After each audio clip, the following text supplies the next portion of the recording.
तो बिस्मिल्लाहिर्रहमानिर्रहीम। आज जो है हम अपना सेशन शुरू करते हैं।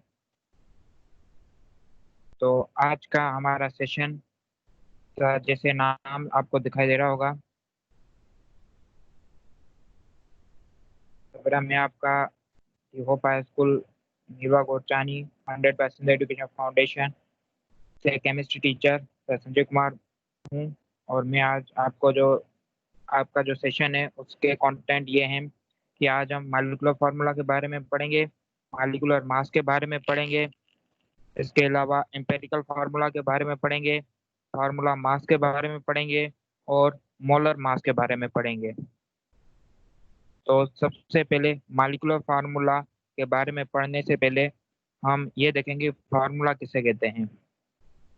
तो फार्मूला क्या है? The combination of symbols of atom used to represent the composition of compound is called formula. तो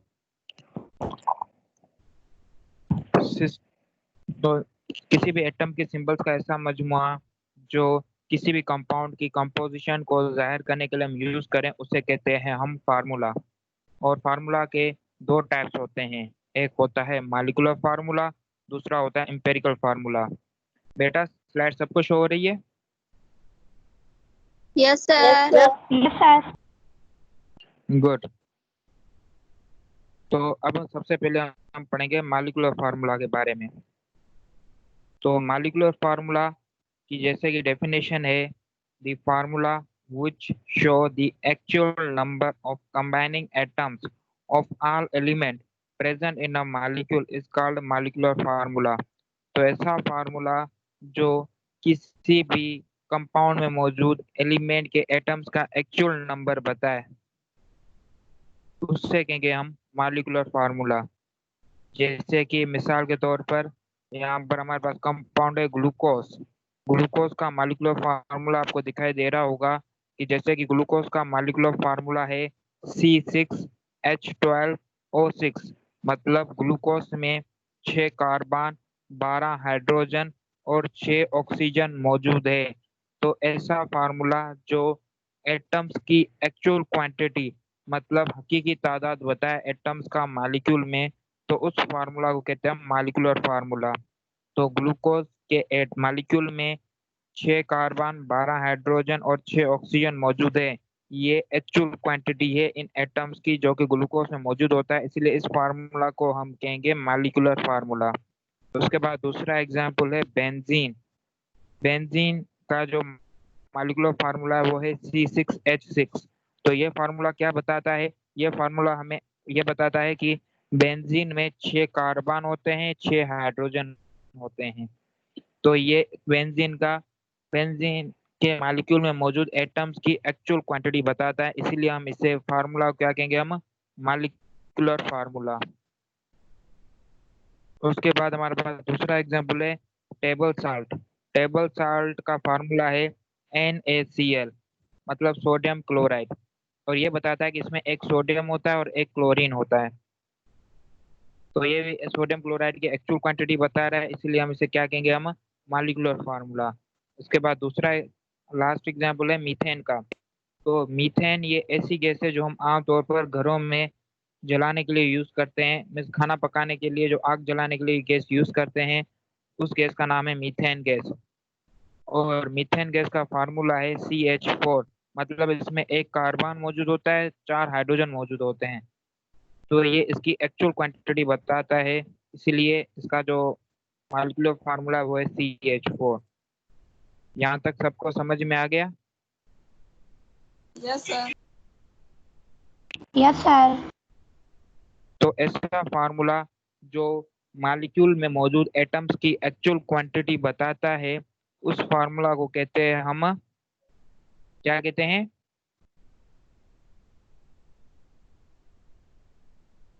मॉलिक्यूलर फार्मूला। फार्मूला। यस। तो उसके बाद जो है दूसरा है वो है एम्पेरिकल फार्मूला। तो एम्पेरिकल फार्मूला जो ऐसा फार्मूला है जो सिर्फ किसी भी मॉलिक्यूल में जो एटम्स कंबाइन होते हैं उन एटम्स का जस्ट रेशो बताता है। तो जैसे कि डेफिनेशन आपको दिखाई दे रही होगी अभी मोबाइल स्क्रीन पे कि the formula which show the ratio of the combining atoms of each element in a compound is called empirical formula. तो ऐसा फार्मूला जो सिर्फ जो एलिमेंट के एटम्स कंबाइन होते हैं कंपाउंड में उनका रेशियो बताए उसे कहते हैं हम एम्पिरिकल फार्मूला। और यहाँ पर एक बात आपको जरूरी जो है दिखाई दे रही होगी, वो ये है कि एम्पिरिकल फार्मूला जो है वो जस्ट रिप्रेजेंट करता है सिंपलेस्ट रेशियो। इस एटम का जो रेशियो है वो रिप्रेजेंट करता है, बल्कि एटम्स की जो एक्चुअल क्वांटिटी है वो रिप्रेजेंट नहीं करता। जो मॉलिक्यूल्स में एटम कंबाइन होते हैं उनकी एक्चुअल क्वांटिटी रिप्रेजेंट नहीं करता, ये सिर्फ एम्पिरिकल फार्मूला हमें रेशियो बताता है। समझ में आ गया आपको? तो इसका हम एग्जाम्पल के साथ देखेंगे तो आपको मजीद समझ में आ जाएगा। तो एम्पेरिकल फार्मूला का यहाँ पर मैंने दो एग्जाम्पल लिखे हैं कि एम्पेरिकल फार्मूला है ग्लूकोज का। जैसे ग्लूकोज का एम्पेरिकल फार्मूला आपको दिखाई दे रहा होगा कि वो है CH2O। तो इसमें कार्बन का रेशियो 1 है, हाइड्रोजन का रेशियो 2 है, ऑक्सीजन का रेशियो 1 है। और इसी जगह अगर ग्लूकोज का मालिकुलर फार्मूला देखेंगे तो ग्लूकोज का मालिकुलर फार्मूला है C6H12O6। मतलब जितने कार्बन है उतना ही ऑक्सीजन है, लेकिन हाइड्रोजन की क्वांटिटी उनसे डबल है। तो इसका जो है एम्पेरिकल फार्मूला CH2O है।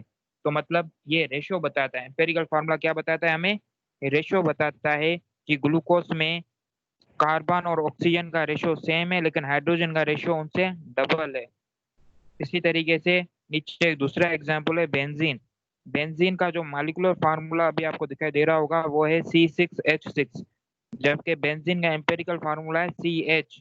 मतलब जिस इसमें अगर आप देखेंगे कि जितने कार्बन मौजूद हैं उतने ही हाइड्रोजन मौजूद हैं, तो दोनों का रेशो है 1:1। तो ये एम्पेरिकल फार्मूला जस्ट हमें ये बताता है कि कंपाउंड में कौन से एटम्स मौजूद हैं और उनका रेशो क्या है, बल्कि कंपाउंड में एटम्स की एक्चुअल क्वांटिटी नहीं बताता, जस्ट उनका रेशो बताता है एम्पेरिकल फार्मूला। फिर अगर इसमें से कोई क्वेश्चन हो तो आप पूछ सकते हैं मुझसे। No sir. No sir. अच्छा, तो आपको समझ में आ गया? Yes sir. जब मैं एक आपसे सवाल पूछूं कि एम्पेरिकल फार्मूला और मॉलिक्यूलर फार्मूला में आप में से कोई मुझे फर्क बता सकता है कि एम्पेरिकल फार्मूला में और मॉलिक्यूलर फार्मूला में क्या फर्क होता है?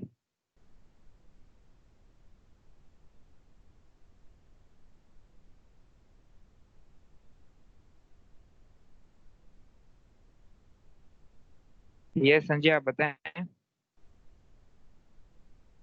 सर मॉलिक्यूलर फार्मूला में वो एटम्स का एक्चुअल नंबर बताता है, और सर एम्पेरिकल फार्मूला में वो उसका रेशियो बताता है। गुड। तो एम्पेरिकल फार्मूला में जस्ट हमें एट कंबाइनिंग कंबाइनिंग एटम्स, जो एटम कंपाउंड में कंबाइन हो रहे हैं उनका जस्ट रेशियो पता चलता है। लेकिन जबकि मॉलिक्यूलर फार्मूला जो है वो हमें कंपाउंड में जो एटम कंबाइन हो रहे हैं उनका हमें एक्चुअल क्वांटिटी पता चलती है। सर एक सवाल है सर। यस पूछे। सर क्या कंपाउंड का सर इफेक्ट है और मॉलिक्यूलर फार्मूला सेम हो सकता है? गुड। तो आपका सवाल है, is there any compound which have same empirical formula and molecular formula? अच्छा सवाल पूछा। तो क्या कंपाउंड का एम्पिरिकल फार्मूला और मॉलिक्यूलर फार्मूला सेम हो सकता है? तो मेरा जवाब है हाँ। तो वो कंपाउंड की कंपाउंड का एम्पिरिकल फार्मूला और मॉलिक्यूलर फार्मूला सेम हो सकता है। तो वो कंपाउंड, कुछ कंपाउंड है जैसे मीथेन, फॉर्मल्डिहाइड, अमोनिया। तो ऐसे कंपाउंड जिसमें एटलीस्ट एटम की क्वांटिटी 1 हो, 1 एटम की रेशियो क्या हो, 1 हो, तो उसका एम्पेरिकल और मॉलिक्यूलर फार्मूला सेम होगा। जैसे कि मीथेन, मीथेन का मॉलिक्यूलर फार्मूला है CH4। मतलब उसमें एक कार्बन है और 4 हाइड्रोजन है, तो इसमें कार्बन क्वांटिटी 1 है, इसीलिए इसका एम्पेरिकल फार्मूला और मॉलिक्यूलर फार्मूला सेम है।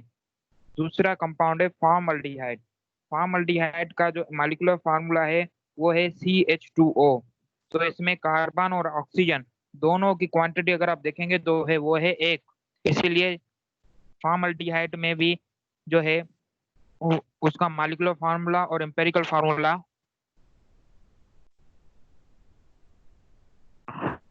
सेम होता है।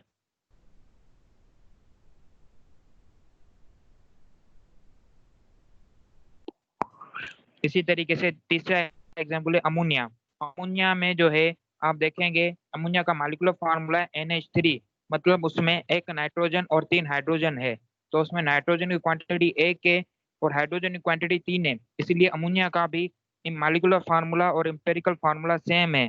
तो मतलब वो कंपाउंड जिसमें कम से कम एक एटम या एक एलिमेंट के एटम की क्वांटिटी 1 हो, तो उनके जो मॉलिक्यूलर फार्मूला और एम्पिरिकल फार्मूला है वो सेम होंगे।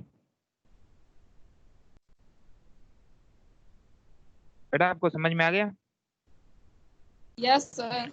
कि कौन से कंपाउंड होते हैं जिनके मॉलिक्यूलर फार्मूला और एम्पिरिकल फार्मूला सेम होते हैं? तो ऐसे एटम जिनके मॉलिक्यूलर फार्मूला में एटलीस्ट वन एलिमेंट या एटम की क्वांटिटी जो है वो 1 हो, तो उनके मॉलिक्यूलर फार्मूला और एम्पिरिकल फार्मूला क्या होंगे? सेम होंगे। तो अब हम जो है आगे बढ़ते हैं। इसके अलावा और भी बहुत सारे कंपाउंड है, लेकिन एग्जाम्पल के तौर पे मैंने यहाँ पर सिर्फ 3 लिखे हैं।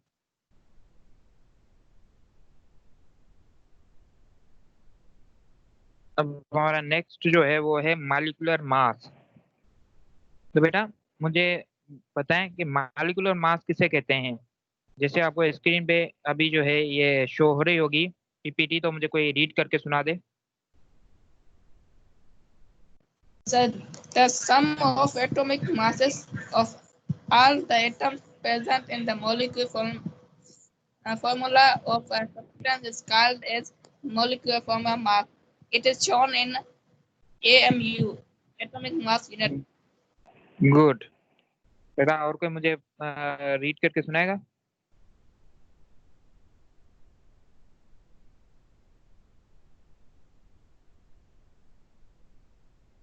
यस अमूलक आप बताएं।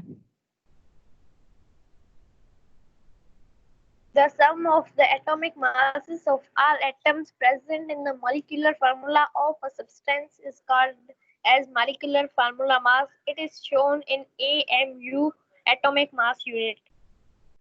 गुड। तो जैसे कि आप दोनों ने अच्छा पढ़ा, तो ये ऐसे कह सकते हैं कि एटॉमिक मास जो है, तो सॉरी मॉलिक्यूलर मास जो है, हम उसे कहते हैं कि जब हम किसी भी मॉलिक्यूल में मौजूद सारे एलिमेंट के एटॉमिक मास को अगर हम सम कर लेंगे तो उसे कहेंगे मॉलिक्यूलर मास।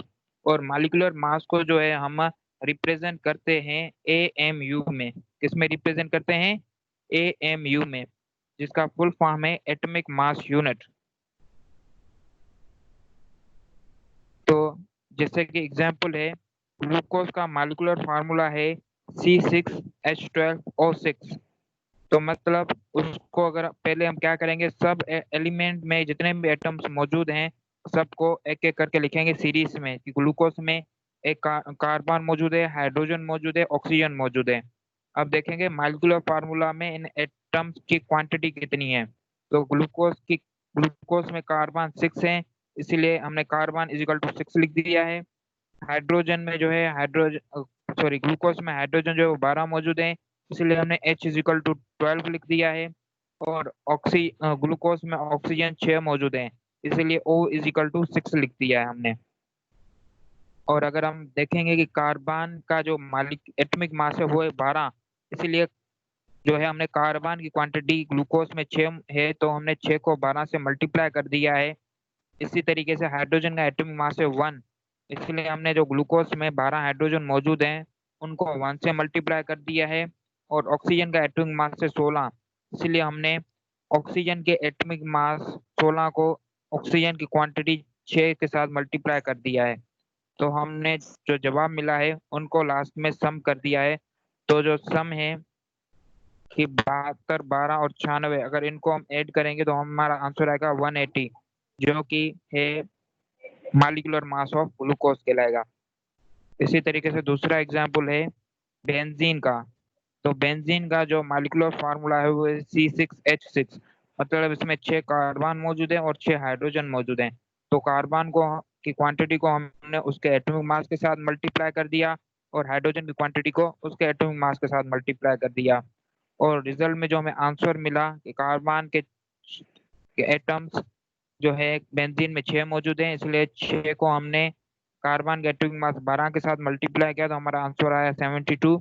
इसी तरीके से हाइड्रोजन का एटॉमिक मास है 1, उसको हाइड्रोजन की क्वांटिटी 6 से मल्टीप्लाई कर दिया तो हमारे पास इसका आंसर आया 6। और हमने जब 72 और 6 को दोनों को आपस में ऐड किया तो हमारे पास आंसर आया 78 AMU, जो कि मॉलिक्यूलर मास है बेंजीन का। तो इस तरीके से हमने जो है मॉलिक्यूलर मास फाइंड किया है। तो मॉलिक्यूलर मास हम इस तरीके से फाइंड करते हैं कि पहले हम मॉलिक्यूल में मौजूद सारे एटम्स को लिखते हैं, फिर हम उसके सामने उनकी क्वांटिटी लिखते हैं और एटम्स की क्वांटिटी को मल्टीप्लाई करते हैं उनके एटॉमिक मास के साथ, फिर लास्ट में सारे एटम्स की क्वांटिटी को ऐड करके जो फाइनल मास हमें मिलता है वो मॉलिक्यूलर मास हम कहते हैं।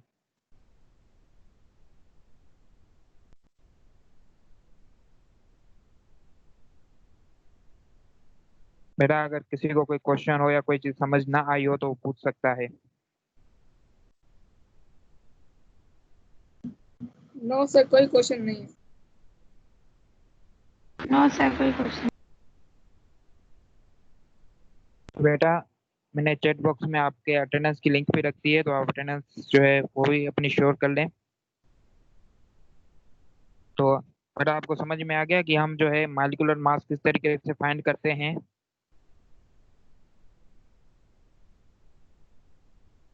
तो अब हम यस सर। चलते हैं। गुड। अगर अभी फिर भी मैं पूछता हूँ, अगर किसी को समझ ना आया हो तो वो पूछ सकता है।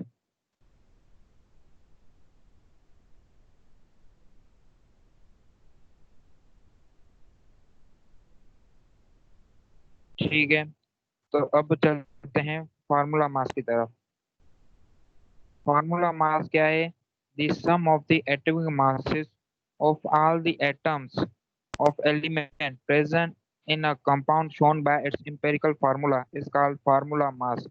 तो अगर हम मॉलिक्यूलर फार्मूला में मौजूद एटम्स की जो एटॉमिक मास को सम करेंगे तो वो मॉलिक्यूलर मास कहलाएगा। इसी तरीके से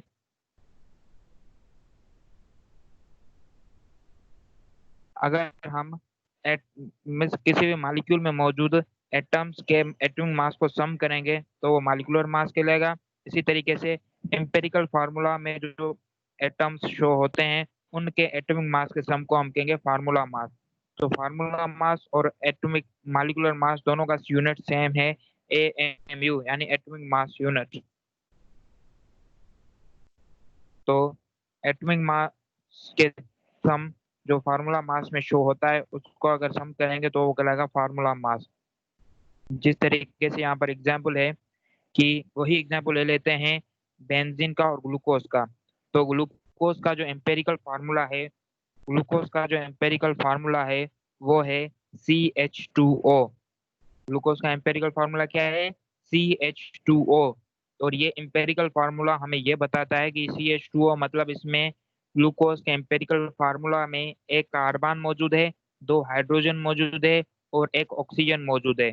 इसलिए हमने सबसे पहले क्या किया है कि ग्लूकोज के एम्पेरिकल फार्मूला में जितने भी एटम्स शो होते हैं उनको पहले हमने सीरीज में लिख लिया है कि ग्लूकोज में जो कार्बन हाइड्रोजन ऑक्सीजन मौजूद है, ग्लूकोज के एम्पेरिकल फार्मूला में कार्बन की क्वांटिटी 1 है, हाइड्रोजन की क्वांटिटी 2 है, ऑक्सीजन की क्वांटिटी 1 है, जो आपको दिखाई दे रही है।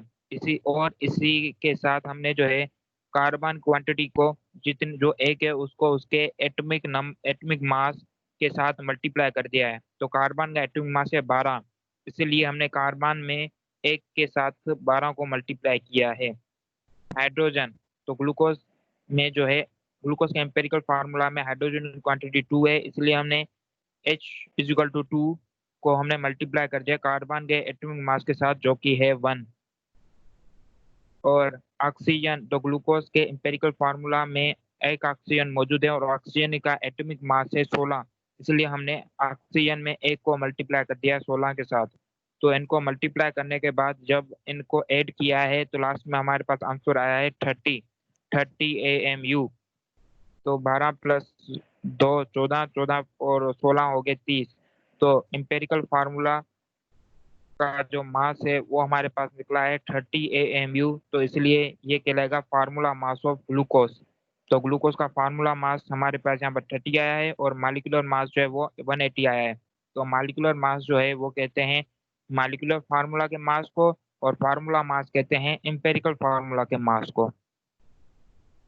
इसी तरीके से हमारे पास दूसरा एग्जाम्पल है बेंजीन का। तो बेंजीन का जो एम्पेरिकल फार्मूला है वो है CH, मतलब उसमें एक कार्बन मौजूद है और एक हाइड्रोजन मौजूद है। तो कार्बन जो है वो एक मौजूद है, तो इसलिए हमने इस एक को मल्टीप्लाई कर दिया कार्बन के एटॉमिक मास 12 के साथ। और हाइड्रोजन जो है वो भी बेंजीन के एम्पेरिकल फार्मूला में एक मौजूद है, इसलिए हमने इस एक को मल्टीप्लाई कर दिया है हाइड्रोजन के एटॉमिक मास 1 के साथ। तो लास्ट में हमने इन दोनों को ऐड कर दिया। तो कार्बन के एम्पेरिकल फार्मूला का जो मास आया है वो है 13। ये एम्पेरिकल फार्मूला का मास है, इसलिए हम इसे कहेंगे फार्मूला मास, जो कि हमने रिप्रेजेंट किया है AMU में। तो आपको समझ में आ गया कि जो मालिकुलर फार्मूला का जो मास होता है उसे मालिकुलर मास कहते हैं, और एम्पेरिकल फार्मूला का जो मास होता है उसे हम फार्मूला मास कहते हैं।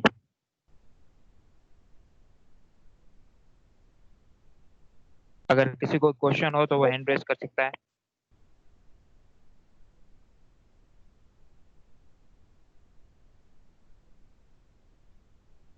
बेटा अगर किसी को कोई भी किसी भी टाइप का या कोई भी कंफ्यूजन हो तो वो बेझिझक पूछ सकता है।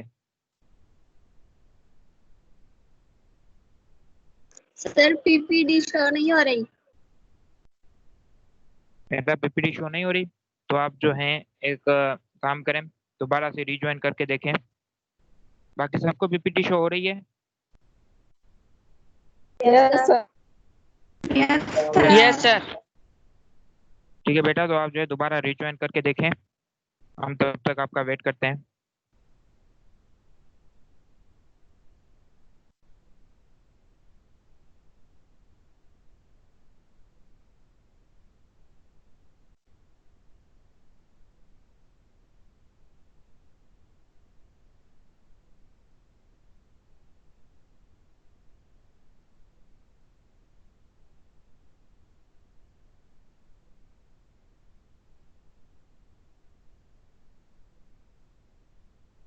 बेटा आप सबको पीपीटी शो हो रही है? Yes sir.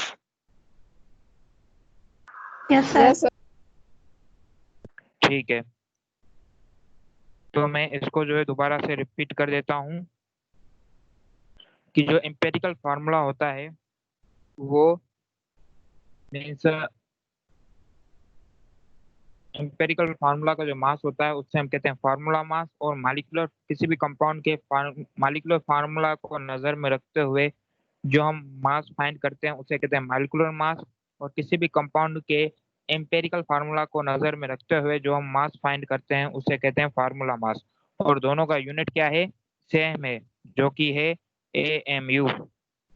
ठीक है,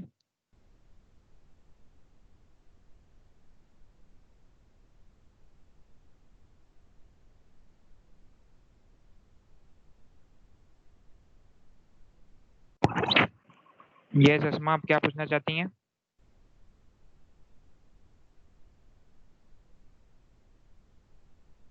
सर पीपीडी शो नहीं हो रही।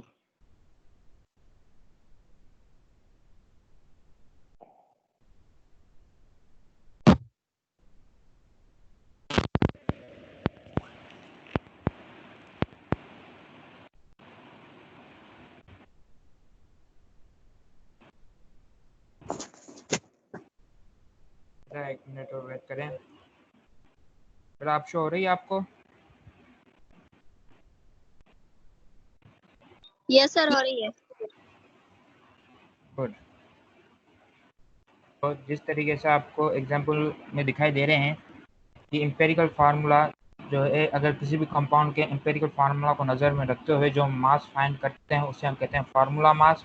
और किसी भी कंपाउंड के एम्पिरिकल फार्मूला को नजर में रखते हुए जो मास फाइंड करते हैं उसे कहते हैं फार्मूला मास, और किसी भी कंपाउंड के मॉलिक्यूलर फार्मूला को नजर में रखते हुए जो मास फाइंड करते हैं उसे कहते हैं हम फार्मूला मास, मॉलिक्यूलर मास। ठीक है, तो उसी के बाद हम आते हैं मोलर मास के ऊपर। तो मोलर मास किसे कहते हैं? तो मोलर मास जो है वो is the atomic mass, molecular mass, formula mass of any substance represented in grams। तो मोलर मास फाइंड करने का भी तरीका वही है, लेकिन जस्ट इसका यूनिट चेंज है। तो मोलर मास का यूनिट है ग्राम। तो किसी भी एटम के atomic mass, molecular mass, formula mass, किसी भी सब्सटेंस के एटॉमिक मास, मॉलिक्यूलर मास या फार्मूला मास को अगर हम ग्राम में रिप्रेजेंट करते हैं तो वो उसे हम कहते हैं उसका मोलर मास। उसे हम क्या कहते हैं? उसका मोलर मास। जिस तरीके से हमारे पास एग्जाम्पल है ग्लूकोज का, तो ग्लूकोज का जो है वो मोलर मास हम मालूम करेंगे। तो ग्लूकोज के अगर मॉलिक्यूल का मोलर मास लेंगे तो किस तरीके से लेंगे कि ग्लूकोज में अगर देखेंगे कि ग्लूकोज में 6 कार्बन मौजूद है, 12 हाइड्रोजन मौजूद है और 6 ऑक्सीजन मौजूद है। तो हम कार्बन जो ग्लूकोज में 6 मौजूद है उसको मल्टीप्लाई कर देंगे उसके एटॉमिक मास 12 के साथ। हाइड्रोजन जो कि ग्लूकोज में 12 मौजूद है तो उस 12 को मल्टीप्लाई कर देंगे ग्लूकोज में मौजूद हाइड्रोजन के एटॉमिक मास के साथ, जो कि है 1। और ग्लूकोज में देखेंगे तो ऑक्सीजन है 6, तो ग्लूकोज में मौजूद ऑक्सीजन को मल्टीप्लाई कर देंगे ऑक्सीजन के एटॉमिक मास के साथ, जो कि है 16। तो जब हम कार्बन के एटम की क्वांटिटी को कार्बन के एटॉमिक मास के साथ मल्टीप्लाई करेंगे तो हमारे पास आंसर आएगा 72। इसी तरीके से ग्लूकोज में मौजूद हाइड्रोजन की क्वांटिटी को हाइड्रोजन के एटॉमिक मास के साथ मल्टीप्लाई करेंगे तो हमारे पास आंसर आएगा 12। इसी तरीके से ग्लूकोज में मौजूद ऑक्सीजन की एटम्स की क्वांटिटी को उसके एटॉमिक मास के साथ मल्टीप्लाई करेंगे तो हमारे पास आंसर आएगा 96। और 72, 12 एंड 96 को जब हम ऐड करेंगे तो हमारे पास आएगा आंसर आएगा 180। और 180 को अगर हमने क्या मालूम करना है? Molar mass. इसीलिए 180 का यूनिट क्या लिखेंगे हम? ग्राम। तो मोलर मास का यूनिट क्या होता है? ग्राम। इसी तरीके से बेंजीन है, तो बेंजीन का जिस तरीके से हमने मॉलिक्यूलर मास फाइंड किया था, मोलर मास भी हम उसी तरीके से फाइंड करेंगे कि बेंजीन में 6 कार्बन मौजूद होते हैं, 6 हाइड्रोजन मौजूद होते हैं। तो बेंजीन में कार्बन की क्वांटिटी होती है 6, हाइड्रोजन की क्वांटिटी होती है 6। इसीलिए हम कार्बन की क्वांटिटी को उसमें मौजूद कार्बन के एटॉमिक मास के साथ हम मल्टीप्लाई कर देंगे तो हमारे पास आंसर आएगा 72। और हाइड्रोजन के एटॉमिक क्वांटिटी को उसमें हाइड्रोजन के एटम्स की क्वांटिटी जो बेंजीन में मौजूद है उसको हाइड्रोजन के एटॉमिक मास के साथ जब मल्टीप्लाई कर देंगे तो हमारे पास आंसर आएगा 6। और 72 और 6 को जब हम आपस में ऐड करेंगे तो हमारे पास आंसर आएगा 78। तो ये जो फाइनल हमारे पास आंसर आया है 78, ये कहलाएगा मोलर मास। इसीलिए हम इसका यूनिट क्या लिखेंगे? ग्राम। तो यही फर्क होता है मोलर मास और मॉलिक्यूलर मास में कि मॉलिक्यूलर मास का जो यूनिट होता है वो होता है AMU और मोलर मास का यूनिट होता है वो होता है ग्राम।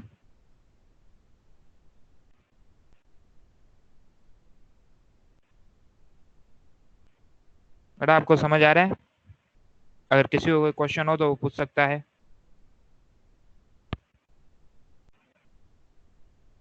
नो सर, कोई गुड। तो अब हम चलते हैं नेक्स्ट की तरफ। तो नेक्स्ट जो एग्जाम्पल है वो है पहले जो एग्जाम्पल है वो मैंने ग्लूकोज के मॉलिक्यूलर फार्मूला को देखकर उसका मोलर मास फाइंड किया था। अब हम जो है इस नेक्स्ट एग्जाम्पल में ग्लूकोज का एम्पेरिकल फार्मूला देखकर हम उसका जो है मोलर मास फाइंड करेंगे। तो ग्लूकोज का एम्पेरिकल फार्मूला है वो है CH2O, मतलब उसमें कार्बन 1 होता है, हाइड्रोजन 2 होते हैं और ऑक्सीजन 1 होता है। तो कार्बन की क्वांटिटी 1 होती है, उसको हम एटॉमिक मास के साथ मल्टीप्लाई करेंगे जो कि आएगा 12। और हाइड्रोजन की क्वांटिटी होती है 2, तो उसका एटॉमिक मास होगा 1। तो उसको जब हम मल्टीप्लाई करेंगे 1 को 2 के साथ तो जो हमारे पास आंसर आएगा 2। इसी तरीके से ऑक्सीजन का एटॉमिक मास एटम्स की क्वांटिटी होती है 1 और उसका एटॉमिक मास होता है 16। तो हम 1 को 16 के साथ मल्टीप्लाई करेंगे तो हमारा आंसर आएगा 16, और 12, 2 और 16 को जब आपस में तीनों को ऐड करेंगे तो हमारे पास आंसर आएगा 30। तो ग्लूकोज के एम्पेरिकल फार्मूला का जो मोलर मास होता है वो होता है 30। ये हमने मोलर मास फाइंड किया है, तो हम इसका यूनिट क्या लिखेंगे, ग्राम। तो एम्पेरिकल फार्मूला के मास को हम फार्मूला मास कहते हैं, तो उसका यूनिट आएगा AMU। लेकिन अगर हम एम्पेरिकल फार्मूला का मोलर मास फाइंड करेंगे तो उसका यूनिट क्या आएगा, ग्राम। तो मोलर मास जो है उसका यूनिट ग्राम है और एम्पेरिकल फार्मूला का यूनिट AMU है, तथा आपने ग्राम का इसके यूनिट का ख्याल रखना है। तरीका दोनों का तकरीबन सेम है। उसी की तरह उसी की जगह हमने बेंजीन का एग्जांपल लिया है, तो बेंजीन का जो एम्पेरिकल फार्मूला है वो है CH। तो CH ये एम्पेरिकल फार्मूला में क्या बताता है कि इसमें कार्बन क्वांटिटी 1 है और बेंजीन में हाइड्रोजन की क्वांटिटी भी 1 है। तो हम कार्बन क्वांटिटी 1 को मल्टीप्लाई करेंगे 12 के साथ और हाइड्रोजन की क्वांटिटी 1 को मल्टीप्लाई करेंगे हाइड्रोजन के एटॉमिक मास 1 के साथ। तो 12 और 1 दोनों को जब आपस में ऐड करेंगे तो हमारे पास आंसर आएगा 13। तो हमने ये जो है बेंजीन के एम्पेरिकल फार्मूला का मोलर मास फाइंड किया है, इसलिए हम इसका यूनिट क्या लिखेंगे, 13 ग्राम। तो बेटा मोलर मास जो है वो हम मॉलिक्यूलर फार्मूला का फाइंड कर सकते हैं, एम्पेरिकल फार्मूला का भी फाइंड कर सकते हैं, लेकिन जो मोलर मास का जो यूनिट है वो क्या है, ग्राम। इसीलिए ही जो मैंने मोलर मास की जो डेफिनेशन है, अगर आप उसको ध्यान से पढ़ेंगे कि किसी भी एटम, किसी भी कंपाउंड या किसी भी सब्सटेंस के एटॉमिक मास, मॉलिक्यूलर मास या फार्मूला मास को जब हम ग्राम में रिप्रेजेंट करेंगे तो वो उसका मोलर मास कहलाएगा। तो मोलर मास का जस्ट यूनिट क्या होता है, ग्राम होता है। बेटा आपको समझ में आ गया कि मोलर मास में और एम्पेरिकल या मॉलिक्यूलर मास में क्या फर्क होता है? अगर किसी को कोई इस हवाले से क्वेश्चन हो तो वो पूछ सकता है। No sir. No sir. Good. तो जो है हम क्या करते हैं कि आज हमने जो पढ़ा है उसका हम रिवीजन ले लेते हैं। उसके बाद जो है मैं आपको आज का जो होमवर्क है वो आपको बताऊंगा।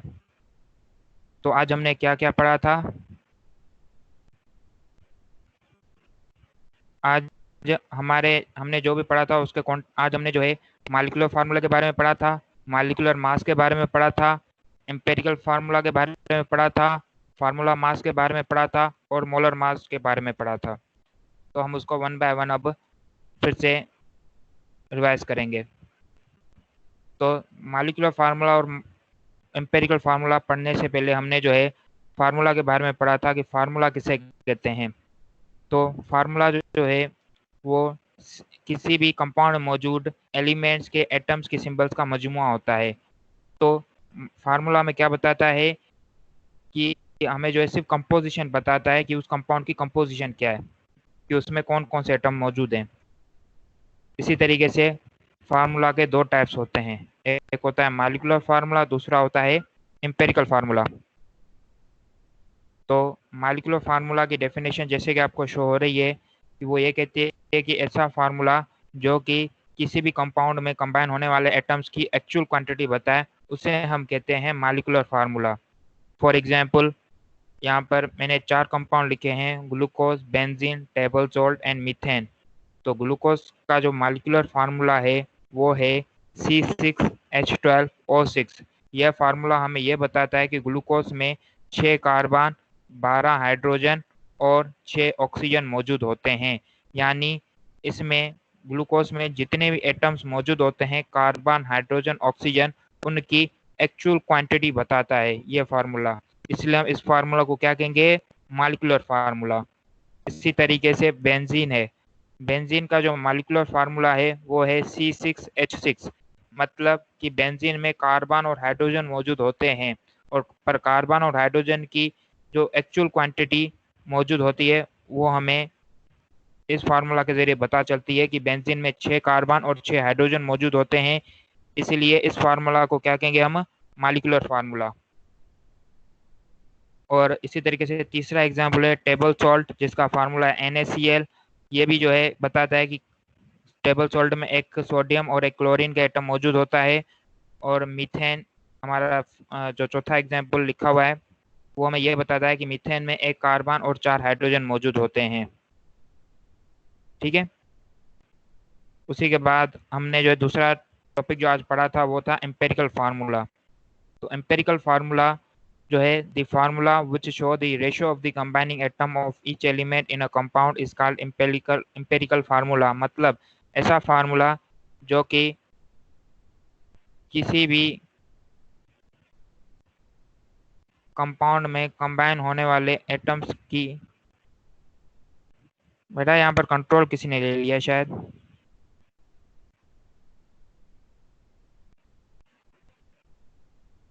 बेटा आपको स्लाइड शो हो रही है? No, sir. No.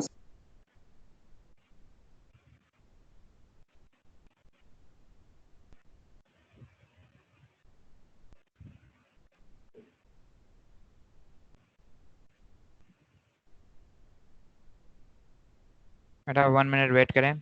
तो हम पहले मुझे बताएं एम्पेरिकल फार्मूला और मॉलिक्यूलर फार्मूला जो हमने आज पढ़ा था उसमें क्या फर्क होता है, आज हमने डिस्कस किया है।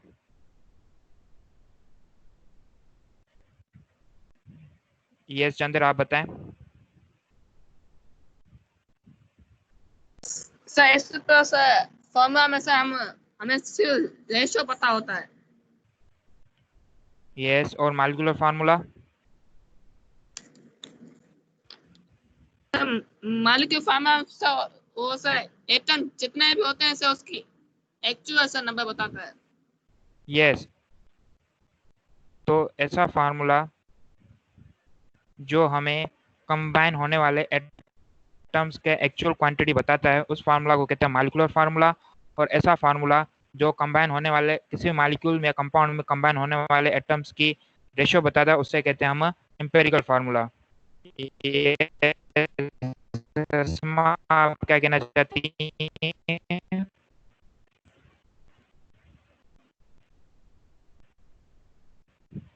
तो जिस तरीके से मैंने यहाँ पर एग्जाम्पल लिखा है ग्लूकोज, ग्लूकोज का एम्पेरिकल फार्मूला है CH2O और ग्लूकोज का मॉलिक्यूलर फार्मूला है C6H12O6।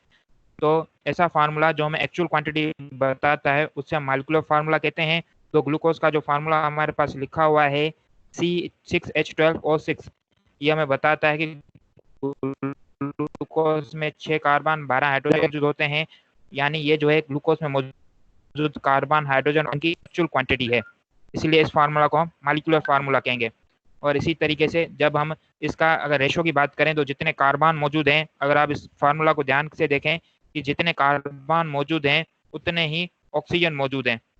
तो मतलब कार्बन और ऑक्सीजन का रेशो सेम है, लेकिन हाइड्रोजन का रेशो कार्बन और हाइड्रोजन से डबल है, इसलिए हम इसे कहेंगे एम्पेरिकल फार्मूला।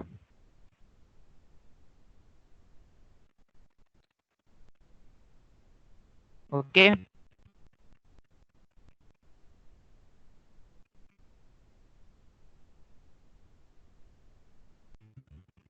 Yes sir. और तो अगर आप इस फार्मूला को ध्यान से देखें कि जो है बेंजीन में जितने कार्बन मौजूद हैं उतने ही हाइड्रोजन मौजूद हैं, तो मतलब कार्बन और हाइड्रोजन का रेशो सेम है, इसलिए बेंजीन का जो रेशो है वो होगा 1, दोनों की क्वांटिटी सेम है। तो मतलब अगर आप एम्पेरिकल फार्मूला और मॉलिक्यूलर फार्मूला दोनों को कंबाइन करेंगे कि मॉलिक्यूलर फार्मूला जो है वो हमें एक्चुअल क्वांटिटी बता रहा है और एम्पेरिकल फार्मूला जस्ट हमें उनका रेशियो बता रहा है। तो अगर आपने जो है मुझसे कुछ एक सवाल भी पूछा था कि क्या कंपाउंड का मॉलिक्यूलर फार्मूला और एम्पेरिकल फार्मूला सेम हो सकता है, तो इसका जवाब जो मुझे आप रिपीट करके बता दें जो मैंने आपको जवाब बताया था, तो मुझे कौन बताएगा?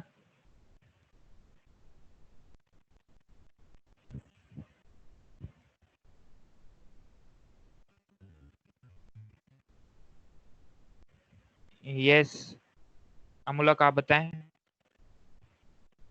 जी सर, उसका फार्मूला सेम होता है। अच्छा,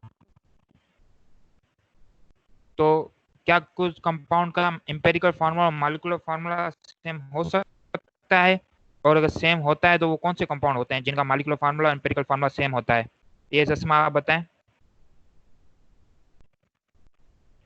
सर जैसा कि मीथेन है, मीथेन के अंदर मतलब उसका मॉलिक्यूलर फार्मूला है CH4 और उसका एम्पिरिकल फार्मूला भी CH4 ही है।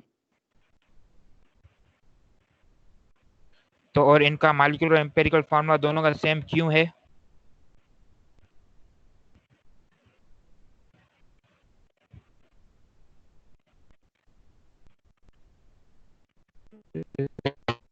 का मुझे कोई जवाब बताएगा? सर आपकी आवाज में बहुत डिस्टर्बेंस आ रही यस मनीष आप। सर ऐसा कंपाउंड सर जिसके एटम तथा जिसके एलिमेंट में एटलीस्ट 1 एटम हो। यस, या हम ऐसे भी कह सकते हैं ऐसा कंपाउंड जिसके फार्मूला में मॉलिक्यूलर फार्मूला में एटलीस्ट 1 एटम की क्वांटिटी में कम से कम एक एटम की क्वांटिटी क्या हो, 1 हो, तो उसका एम्पिरिकल फार्मूला और मॉलिक्यूलर फार्मूला क्या होगा, सेम होगा।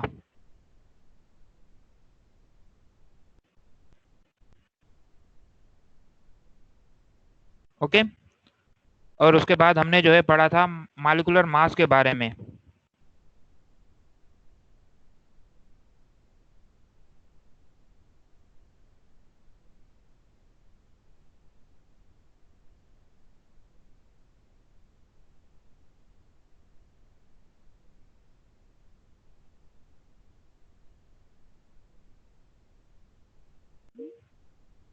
तो किसी भी मॉलिक्यूल में मौजूद एटम के एटॉमिक मास के सम को क्या कहेंगे हम, मॉलिक्यूलर मास।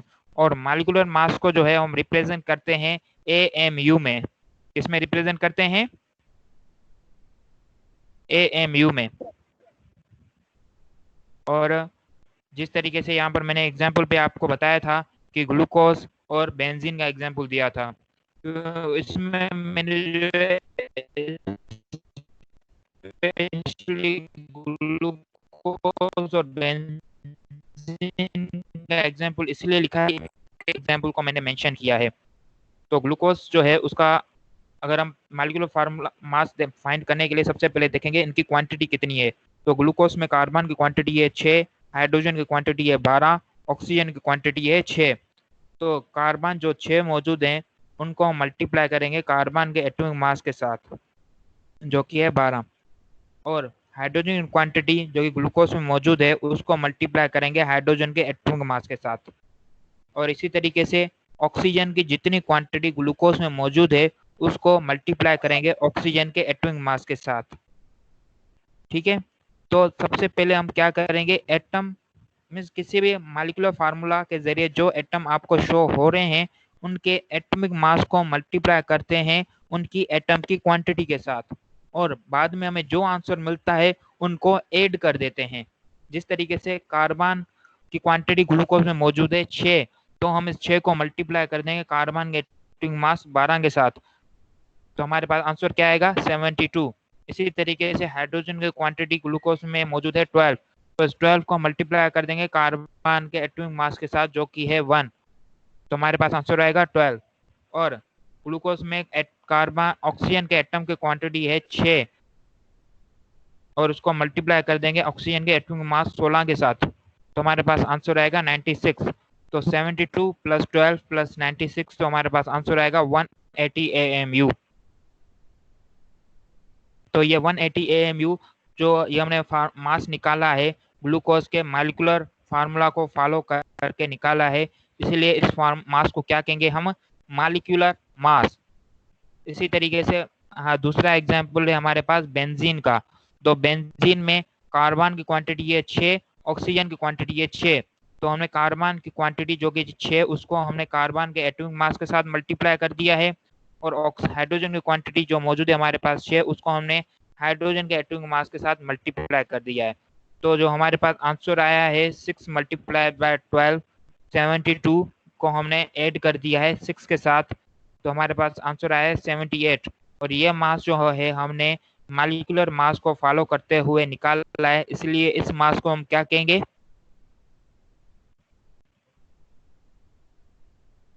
Molecular mass.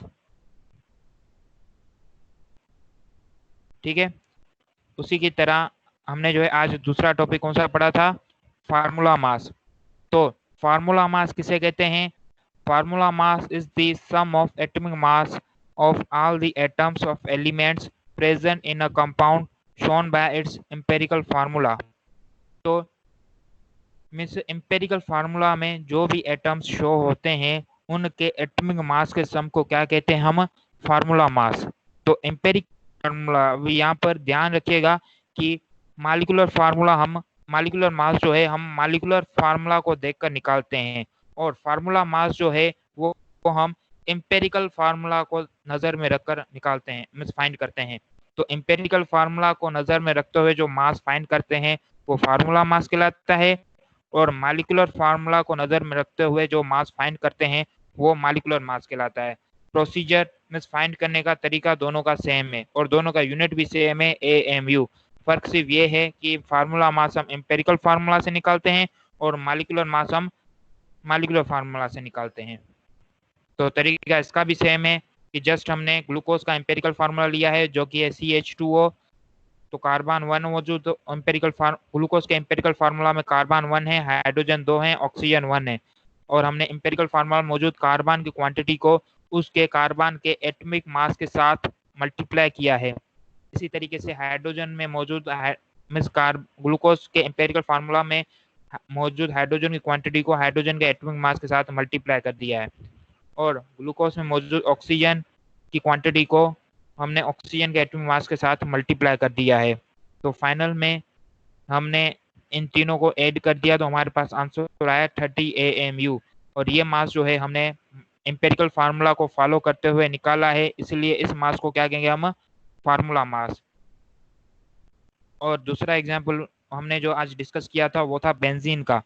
तो बेंजीन के एम्पेरिकल फार्मूला जो है वो है CH, मतलब इसमें कार्बन 1 है, हाइड्रोजन 1 है।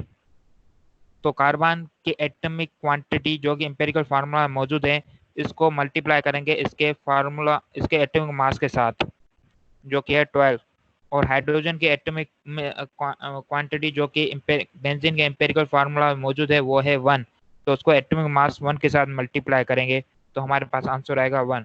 तो 12 + 1 हमारे पास नेट आंसर आएगा 13, और ये 13 AMU जो आंसर है हमने एम्पेरिकल फार्मूला को फॉलो करते हुए निकाला है, इसलिए इस मास को हम कहेंगे formula mass.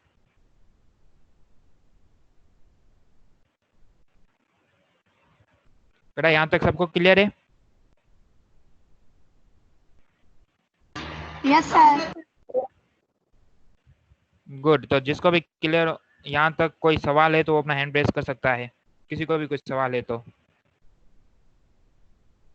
No sir. No sir. Good. अब पढ़ते हैं मोलर मास के बारे में जो हमने पढ़ा था। तो मोलर मास की डेफिनेशन ये है कि हम किसी भी कंपाउंड के एटॉमिक मास, मॉलिक्यूलर मास या फार्मूला मास को अगर हम ग्राम में रिप्रेजेंट करते हैं तो वो उस कंपाउंड का मोलर मास कहलाएगा। इसको भी फाइंड करने का तरीका वही है जो हमने मॉलिक्यूलर मास में देखा, एम्पेरिकल मास में जो है हमने फार्मूला मास, मॉलिक्यूलर मास को जिस तरीके से फाइंड किया था इसी तरीके से मोलर मास भी हम फाइंड करेंगे, लेकिन जस्ट इसका यूनिट क्या लिखेंगे हम? ग्राम। इसका यूनिट क्या होगा? ग्राम। जिस तरीके से ग्लूकोज का जो है हमने मॉलिक्यूलर मास फाइंड किया था 180, इसी तरीके से इसका मोलर मास भी होगा 180, लेकिन इसका यूनिट क्या होगा यहाँ पर? ग्राम। और बेंजीन का भी मॉलिक्यूलर मास जो है हमने फाइंड किया था 178 AMU, तो यहाँ पर बेंजीन का जो मोलर मास है वो भी 78 आएगा, लेकिन यहाँ पर उसका मॉलिक्यूलर मास क्या, मोलर मास क्या होगा? 78 ग्राम।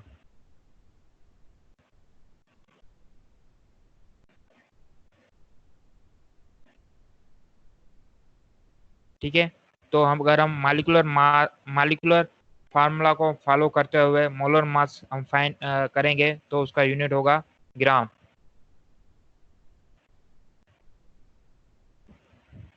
इसी तरीके से अगर हम एम्पेरिकल फार्मूला को फॉलो करते हुए उसका मास फाइंड करेंगे तो उसका यूनिट क्या होगा? ग्राम।